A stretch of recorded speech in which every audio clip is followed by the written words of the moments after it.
بسم اللہ والصلاۃ والسلام علی رسول اللہ۔ ایک بہن نے پوچھا ہے کہ قرآن کریم کی آیات پڑھتے ہوئے نماز میں اگر سملر آیتیں آ جائیں اور کوئی دوسری آیت اس کے ساتھ پڑھ لی تو کیا سجدے سہو کرنا ہوگا؟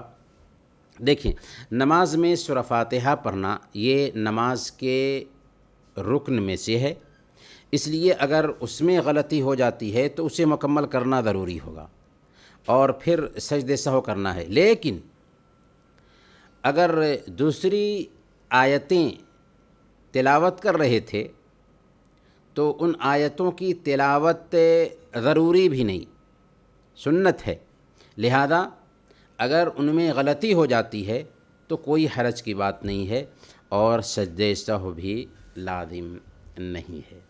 وصلی اللہم علی نبینا محمد وعلی آلہ وصحبہ اجمعین۔